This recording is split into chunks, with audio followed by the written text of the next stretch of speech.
꿈은 인간이 잠든 사이 경험하는 심상이자 깨어있을 때 품는 이상과 희망을 통칭하는 말이다. 동양의 고전에서는 인생 자체를 꿈에 빗댔고 서양의 사상가들은 꿈을 욕망과 창조의 원천으로 해석했다. 이 채널에서는 수면 중의 꿈, 사랑의 꿈, 이상으로서의 꿈, 그리고 인생을 꿈으로 보는 철학적 시선을 두루 살펴본다. 먼저 동양의 어휘 속에서 꿈이 어떻게 정의되었는지 살펴본다.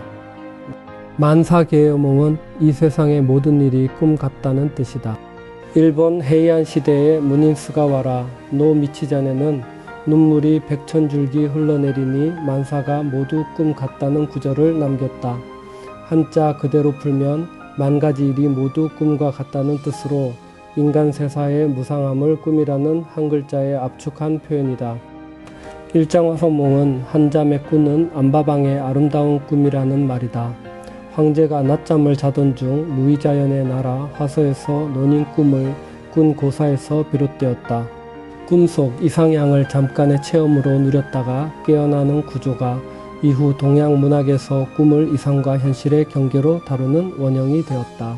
상사몽은 서로 사랑하고 사모하여 꾸는 꿈이다.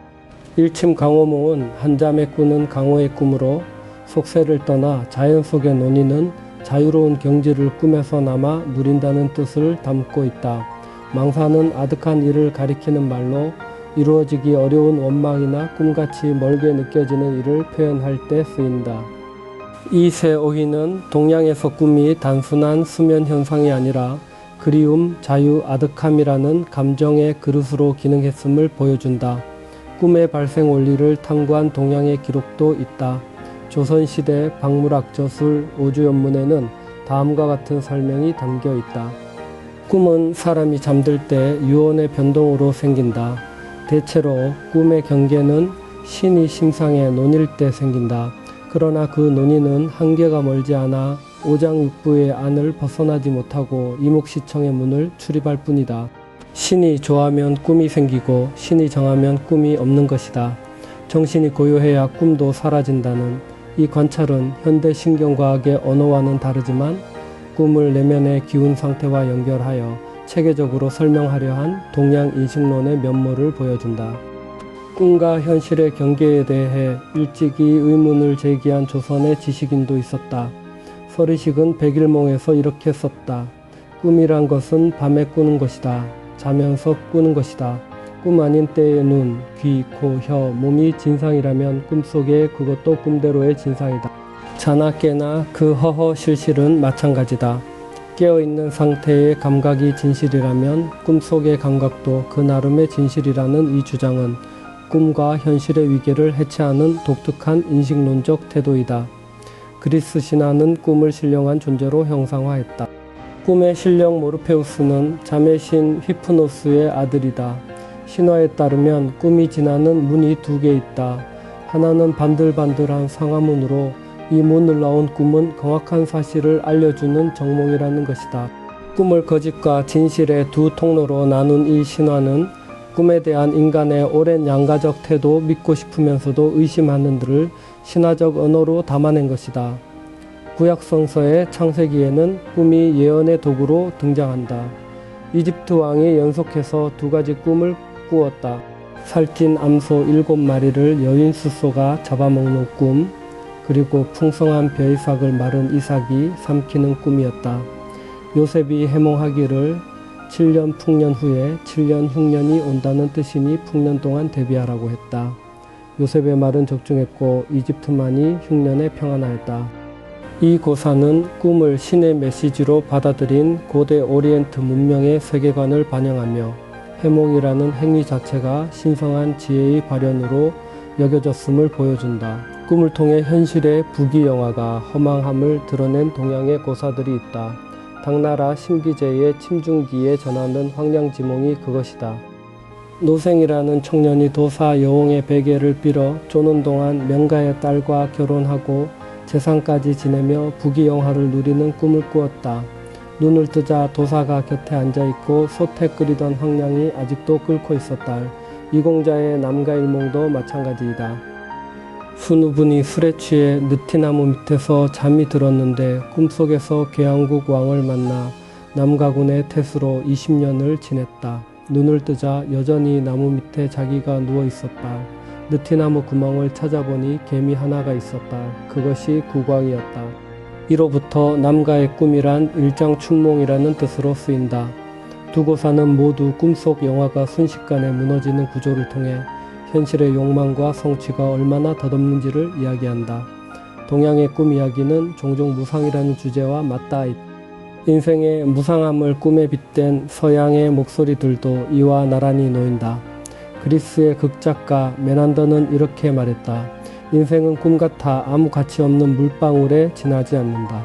여러분이 매일 보듯이 순시에 지나가고 머무는 일이 없다. 독일의 작가 삭스는 삶이란 한낱 꿈에 지나지 않는다.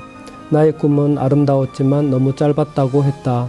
두 사람 모두 삶을 꿈의 덧없음으로 파악했다. 메난더가 인생의 허물을 일반적 명제로 제시했다면 삭스는 자신의 삶을 아름다우되 짧은 꿈으로 회고하며 개인적 비가의 형식을 취했다. 한국의 속담 여러 편도 꿈을 손에 잡히지 않는 것, 분명하지 않은 것의 상징으로 사용했다. 꿈에 본 돈이다는 아무리 좋아도 제 손에 넣을 수 없다는 뜻이다. 꿈에 사위 본 듯은 무언가를 한 일이 분명치 않다는 말이다. 꿈에 서방 맞은 격은 무엇이 다 제 욕심에 차지 않는다는 뜻이다. 꿈꾼 셈이라는 뜻하지 않았던 좋은 일이 생겨 신기하고 놀랍다는 말이다. 이 속담들은 꿈을 모두 실체 없는 것으로 보되 어떤 것은 아쉬움으로 어떤 것은 뜻밖의 기쁨으로 색을 달리한다. 꿈의 모호함에 대한 속담들도 있다. 꿈자리가 사납더니는 일마다 방해가 끼어들 때 쓰이는 말이고 노두잠의 개꿈이라는 앞뒤가 맞지 않는 엉뚱한 꿈 이야기를 할 때 쓰이는 표현이다. 꿈도 꾸기 전에 꿈 해몽은 어떻게 될지도 모르는 일을 미리 제멋대로 상상하고 기대한다는 뜻이다. 반면 꿈보다 해몽이 좋다는 좋고 나쁨은 풀이하기에 달렸다는 말로 꿈 자체보다 해석이 더 중요하다는 실용적 지혜를 담고 있다. 이 두 속담을 나란히 놓으면 꿈을 둘러싼 인간의 태도가 경솔한 기대와 의연한 해석 사이를 오간다는 것을 알 수 있다. 꿈과 일상적 생각의 관계를 포착한 속담들도 있다. 상시에 먹은 마음 꿈에도 있다는 꿈꾸는 내용은 평상시에 가진 생각이 어떤 모양으로 나타나는 것이라는 뜻이다. 마음에 있어야 꿈을 꾸지는 도무지 생각이 없으면 꿈도 꾸어지지 않는다는 말이다. 두 속담은 꿈을 무의식적 욕망의 반영으로 보는 현대 심리학의 통찰과 방향이 같다. 꿈은 낮의 생각이 밤에 맺는 열매라는 것이다. 영국의 격언 희망은 깨보면 꿈이다는 희망과 꿈을 등치시킨다. 희망이란 깨어있는 사람이 꾸는 꿈이라는 이 말은 이상을 향한 열망이 수면 중의 꿈과 본질적으로 다르지 않음을 시사한다. 아리스토텔레스는 희망이란 눈뜨고 있는 꿈이다라고 했다. 두 표현은 거의 동일한 구조를 가지면서 서로 독립적으로 생성된 것으로 꿈과 희망을 잇는 사유가 동서를 막론하고 자연스럽게 형성되었음을 보여준다. 꿈을 이상과 실천의 동력으로 본 서양 사상가들이 있다. 독일의 극작가 에른스트 톨러는 꿈꾸는 힘이 없는 자는 사는 힘도 없다고 말했다. 미국의 시인 칼 샌드버그는 공화국은 하나의 꿈이다. 꿈이 없으면 아무것도 성취할 수 없다고 했다. 영국의 시인 존 밀턴은 보다 적극적으로 선언했다. 꿈꾸어야 한다. 우리 앞에 나타나는 그 모든 것, 어릴 때부터 우리의 삶을 이루어 오던 그 모든 것을 꿈꾸어야 한다. 현실을 꿈꾸어야 한다. 세 사람의 언어는 모두 꿈을 현실 건설의 전제 조건으로 놓는다.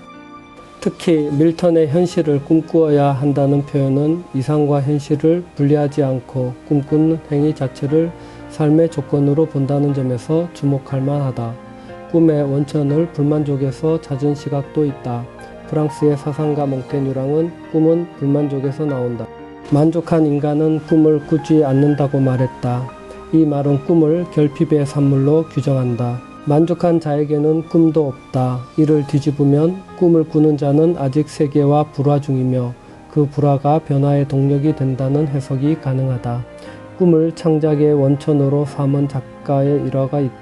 로버트 루이스 스티븐슨의 소설은 곧잘 꿈으로 형성되었다. 어느 날 아침 아직 잠자리에 있을 때 무서운 비명에 놀라 잠이 깬 소설가의 아내는 그를 깨워주었다. 그랬더니 그는 도리어 중요한 대목에서 깨우면 곤란하지 않아? 아주 멋진 괴담의 꿈을 꾸고 있었던 참인데라고 화를 냈다. 그 꿈이 후에 유명한 지킬 박사와 하이드가 되었던 것이다. 이 일화는 꿈이 단순한 수면 현상을 넘어 예술적 창조의 원재료가 될 수 있음을 구체적으로 보여준다. 꿈을 의식적 작업으로 전환하는 문제를 예리하게 짚은 사람도 있다. 프랑스의 시인 폴 발레리는 작가론에서 이렇게 썼다. 자기의 꿈을 쓰려고 하는 자는 도리어 깨어있지 않으면 안 된다. 꿈을 글로 옮기는 행위는 꿈의 세계에 머무는 것이 아니라 오히려 최대한 맑은 의식으로 꿈을 관찰하고 재구성하는 노동이라는 뜻이다. 창작자로서 꿈과 각성 사이에서 균형을 유지해야 한다는 이 통찰은 스티븐슨의 일화와 맞닿아 있으면서도 방향이 다르다. 스티븐슨이 꿈 자체를 보존하려 했다면 발레리는 꿈을 다루는 작가의 의식적 태도를 강조했다. 꿈이 기억 속에서 희미해지거나 상처처럼 남는 방식을 포착한 한국 작가들의 목소리도 있다. 황기는 나수원에서 두 편의 글을 남겼다. 하나는 타다 남은 꿈에 대한 것이다.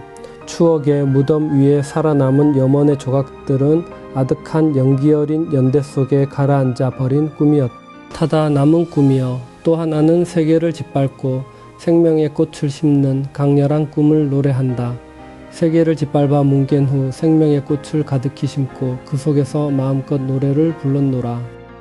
다른 모든 것은 세파에 스치어 사라져도 나의 이 꿈만은 길이 존재하나니 타다 남은 꿈과 길이 존재하는 꿈 두 편은 같은 시인의 상반된 정조를 보여준다.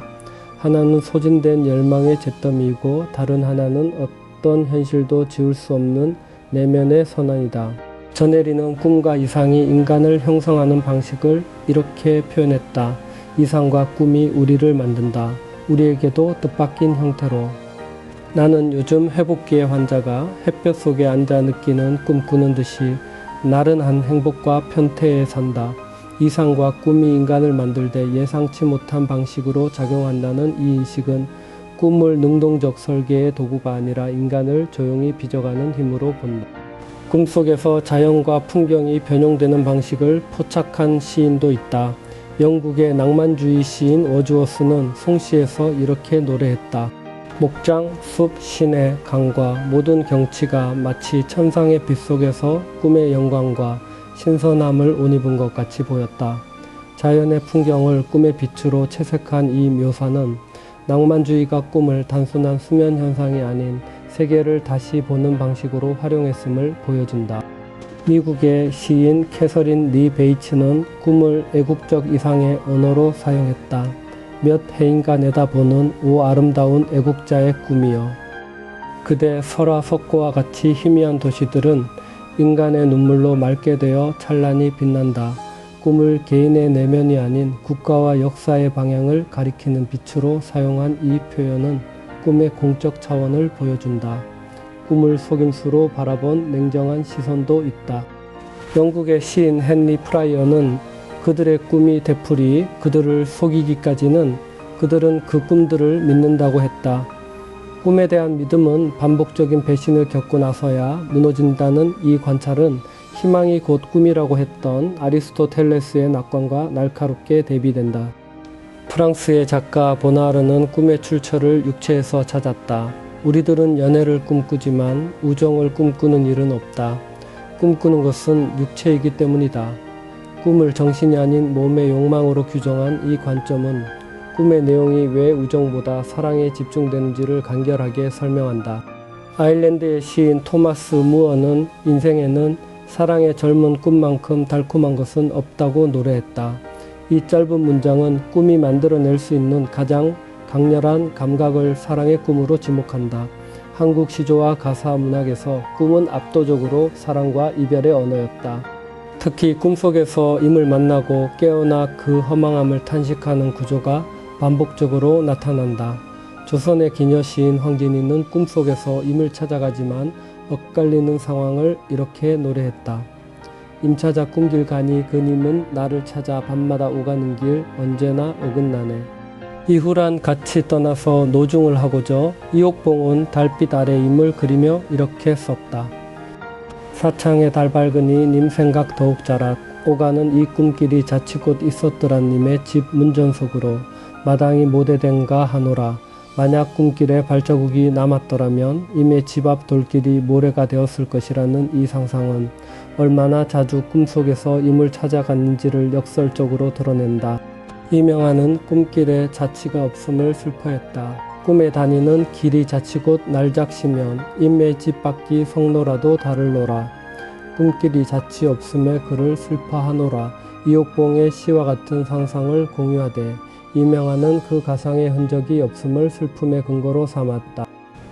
두 시인은 서로 다른 시대의 같은 이미지를 떠올린 셈이다. 꿈속에서 만난 임을 놓아보내는 상황을 탄식한 노래도 있다. 화원악보에 수록된 작자 미상의 시조는 이렇다. 꿈아 어린 꿈아 왔는 님도 보낼 것까. 왔는 님 보내나니 잠든 나를 깨우려문. 이 후란님이 오시더란 잠고 나를 깨워라. 꿈 자체에게 말을 건네며 임이 오거든 자신을 깨워달라고 당부하는 이 시조는 꿈을 단순한 환상이 아닌 임과 만날 수 있는 유일한 통로로 삼는 정서를 보여준다. 작자 미상의 또 다른 시조들에서도 같은 정서가 이어진다. 남은 다 자는 밤에 내 어이 홀로 깨어 옥창 깊은 곳에 자는 님 생각는고 천리의 외로운 꿈만 오락가락 하노라. 이 시조에서 꿈은 천리 거리를 오가는 외로운 전령이다. 하마시학부에 수록된 또 다른 노래는 이렇다. 가노라 다시 보자 그렇게는 어이 살죠.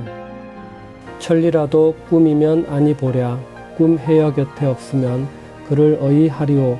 꿈에서조차 이미 곁에 없으면 어떻게 할 것인가 하는 이 탄식은 꿈을 마지막 버팀목으로 삼는 마음의 구조를 드러낸다. 꿈속의 임에게 정보를 묻는 독특한 시조도 있다. 하마시학부에 수록된 작자 미상의 노래는 꿈에게 직접 말을 건넨다. 꿈아 당겨온다 님의 방에 당겨온냐. 어른 우리 님이 앉았더냐 누웠더냐. 저 꿈아 본대로 일러라 가슴 답답하여라. 꿈을 의인화하여 임의 상황을 물어보는 이 표현은 현실에서는 닿을 수 없는 임에 대한 정보를 꿈에서라도 얻으려는 절박함을 담고 있다. 명희는 청구영원에 수록된 시조에서 꿈에서 뵈는 임이 신에 없다는 말을 들어도 달리 볼 방법이 없다는 심정을 토로했다. 꿈에 뵈는 님이 신에 없다 하건만은 날같이 그리울 제 꿈 아니면 어이보리. 전이마 꿈이라 말고 자로 배시소. 꿈속의 만남이 진짜가 아니라는 것을 알면서도 그것 말고는 임을 만날 방법이 없기에 꿈이라도 자주 찾아오기를 바라는 이 역설은 한국 시조 문학에서 꿈이 어떤 위치를 차지했는지를 압축적으로 보여준다. 고려 문인 임추는 꿈을 깬 후의 쓸쓸함을 이렇게 노래했다. 꿈 깨니 쓸쓸코야 바람비 스며드네. 한 세상 살아가기 이다지 어려움. 제비라 의 좋은 양을 못내 그리워 하노라. 꿈에서 깨어난 뒤 바람과 비가 스며드는 현실의 황량함, 그리고 의 좋은 제비 한 쌍을 보며 그리움을 키우는 이 장면은 꿈이 일시적 위안이었다가 깨고 나면 오히려 현실을 더 쓸쓸하게 만드는 역설을 담고 있다. 잠삼의 당시 춘몽은 꿈속 거리 이동의 순간성을 노래한다. 간밤에는 봄바람 불고 아득히 삼강 물이 그리웠어라. 거기에 계신 이미 몹시도 그리웠습니다. 그리워 잠잔들 조는 새도고 몇천리 강남 땅을 갔었지요. 눈 깜짝할 사이 몇천 리를 가는 꿈의 속도는 현실에서는 결코 건널 수 없는 거리를 꿈이 가볍게 허물어버린다는 것을 보여준다. 이정환은 만리박 요양까지 다녀온 꿈을 새벽에 홀로 앉아 반겼다. 밤중 혼자 일어 묻너라 이 내 꿈아. 만리 요양을 어느 멋 다녀온고. 반갑다 학가선용을 친히 뵌 듯하여라. 꿈이 허락하는 자유로운 이동과 현실에서는 만날 수 없는 인연을 꿈속에서 만났다는 기쁨이 담긴 이 수령은 꿈을 억압된 그리움의 출구로 삼는 전통 시가의 정서를 잘 대변한다. 꿈은 수면 중의 심상에서 시작하여 이상, 희망, 욕망, 무상이라는 인간 경험의 핵심 주제와 두루 연결된다.